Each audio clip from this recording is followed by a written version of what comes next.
Hello guys, ayan tara at magluto po tayo nitong beef with mushroom para po sa ating lunch. So guys, enjoy watching po.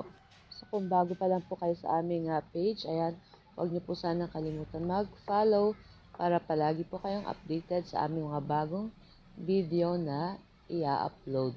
So tara na guys, at samahan niyo na po ako magluto. And ako, ayan, napakasarap na ating lunch for today. So, yun na nga guys, so medyo maaga po tayong nagising. Siguro 5 a.m. kasi hinatid ko po yung isa kong anak kasi pupunta siya ng Nabwa. So, hinatid ko na siya dyan. And ako naman ay nagdiretso ako dito sa supermarket ng Naga City. So, malaki itong ating supermarket ng Naga. So, ayan, talagang pag umaga, ang daming nagtitinda sa baba pa lang ng hagdanan. Marami nang nagtitinda ng mga sari-saring mga gulay, prutas, etc. So, ayan na nga, at nandito tayo sa bilihan ng mga meat. Ayan na, dito ako sa ating bilihan ng baka. So, after nyan, umuwi na rin ako at pagkatapos ay magluto na rin tayo nitong ating beef and mushroom. So, ayan na nga, at nagpainit na tayo dyan ng ating kawali at naglagay na tayong konting mantika. At naglagay rin tayo ng isang tablespoon na butter, wala pang butter, margarine. Ayan, para mas yummy yung ating lulutuin na beef and mushroom. So, ayan na nga, at ginisa na natin dyan yung ating bawang. At syempre, isunod na rin natin dyan guys yung ating sibuyas. Ayan, pwede po kayong gumamit ng white onions. Nasa sa inyo po kung ano po yung available nyo sa inyong kusina. So, ayan na nga, at nilagay na natin dyan yung ating beef. Ayan, yung ating beef dyan guys, nilagyan na natin yan ng soy sauce, 1 teaspoon of sugar, salt and black pepper powder. At naglagay rin tayo ng 8 pirasong kalamansi. Pinigaan natin ang kalamansi para yun yung sarap natin. At pagkatapos, ayan, tinakpan lang natin yan sa mahinang apoy. Lutuin natin sa mahinang apoy para madaling lumambot yung ating beef. At pagkatapos ay nilagyan na natin dyan guys yung ating Knorr mushroom soup at pig-dissolve ko lang yan sa 1 cup of water.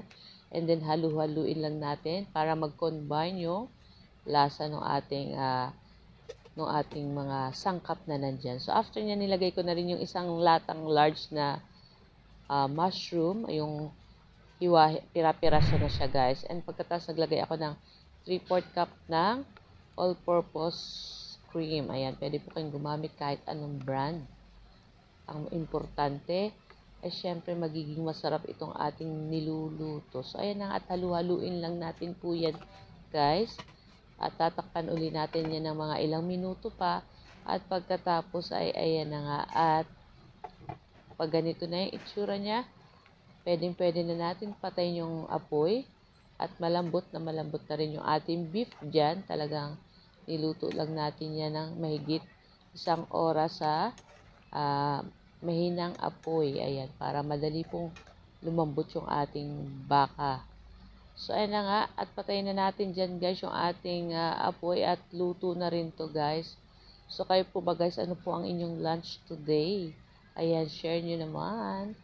At ayan na nga, at i-ready na natin yung ating mangkok at i-transfer na natin itong ating nilutong beef and mushroom. Naku, napakasarap nito guys. Ayan, kahit pwede itong panghanda kahit ngayong pesta or kahit anong okasyon kasi napakasarap po ng ganitong luto. So, ayan na nga guys. So, ito lang po ang aming video today.